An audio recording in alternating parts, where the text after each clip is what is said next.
I'm Lorraine, I'm 30 years old and I'm from Dublin. Before I tell you my story of when I was discriminated against, I want to give you a bit of my background.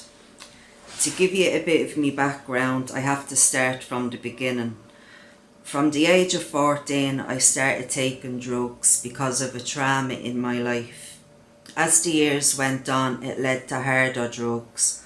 I always had a supportive family, even though I felt I had let them down. I always felt I wasn't worthy of anything in life. 5 years ago, I hit rock bottom and decided to change my life around. I went into a recovery home and turned my life around for the better. I had one or two slips, so I went on to a methadone clinic to make sure I stayed on track, and I never looked back since.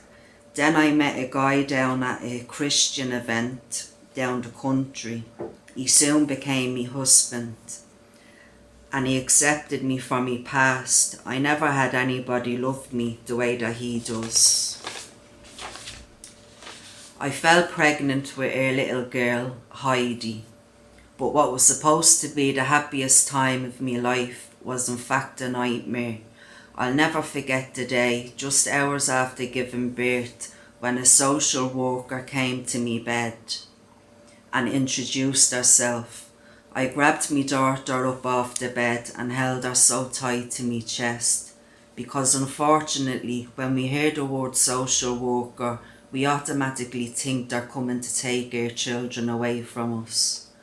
I wanted to run out the door with me baby, but because of my past and being on a methadone clinic, which I thought was the right thing to do, she wanted to make sure me home was safe and suitable for me child. She called out to me mother's home, where I was living at the time, and saying that it was more than okay, and she closed the case. But I just want to ask you this. Do you think that was the right way to go with a new mother just hours after giving birth? I'll never forget it. I had nightmares for weeks that my child was being taken off me. Even in the hospital, I felt I was treated different because I was on methadone. I would watch the nurses chatting and joking with the other mothers, and I was left in the corner. They would go over and help the mothers with their babies, even take them for an hour so the mothers could rest, while I was left to figure everything out by myself. A new mother, remind you. We got pregnant on my second daughter, Daisy May, and I swore I'd never let that happen again. She's now 6 months old, and my daughter Heidi is 2.5. Today we've recently got our own house for me babies.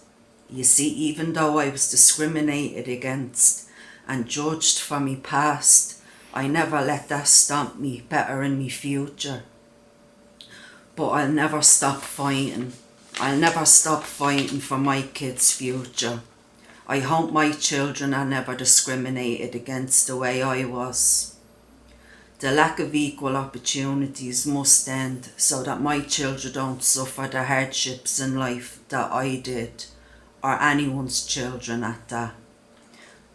I will continue to lay down these footsteps so my children can follow in them, because the next generation, I believe, are the ones that's going to change this country. So support them in whatever it is that they want to do in life, because it's their dreams and it's their future, not ours. But never stop fighting for it. Thank you. I think when we look at life today, when people are at the street, I find that they're discriminated by the way they dress, the way they look, and how they have to beg for money for houses. In this country, I think that people have discriminated by not having a roof over their head and how they have to go out.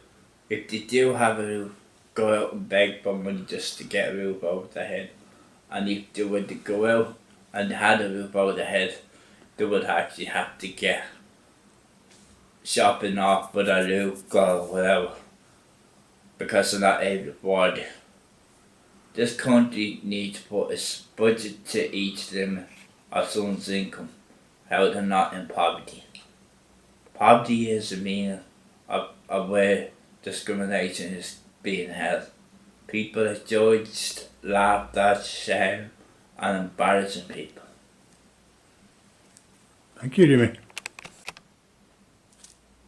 I feel discriminated because both of us have mental health problems and we can't live together as a married couple. We have had many meetings about housing and all we've been told is there's no couples accommodation. And because of COVID-19, things have been extra difficult trying to spend time together. And it has put us in financial difficulties. Hi everyone. I wrote this poem. It's a part of the IHREC, how they work and what the government is doing and the lack of everything. So it's all in different parts. So I'll just read it out to you. As I know that you hold a mandate on human rights and equality, I think it's time we join and try to eradicate poverty. These fall under housing, education, employment and health. I think we should start by spreading the wealth to people in need, the poor and the homeless. Let's start by spreading hope to the hopeless. The lack of support, it truly offends me. When you're looking for votes, it's the only time you preach equality. Empty promises, I'm sick of it all. It's up to ye, just make the call. The call to build houses, ye are the government. Why can't you stop this destruction? Just make the call to start construction. Construction of fairness, equality and a united Ireland. Ye are in charge of Ireland. Just follow through on what you said, instead of waking up and another is dead. Dead from the cold, cardboard box, that's all that keeps them warm. If ye said yes, there would be no harm. That's why there's groups like ATD, because we stand against poverty.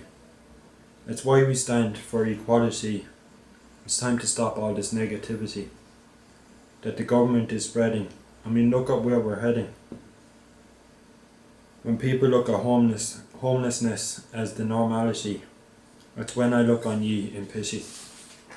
When you walk down Dublin and see people asleep on the ground, I don't know how you sleep so well and sound.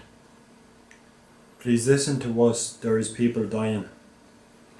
Families are nearly drowning from the tears they are crying. They're crying to ye to help them out. Some are afraid to scream and shout. I hope this poem reaches someone's heart before this country just falls apart.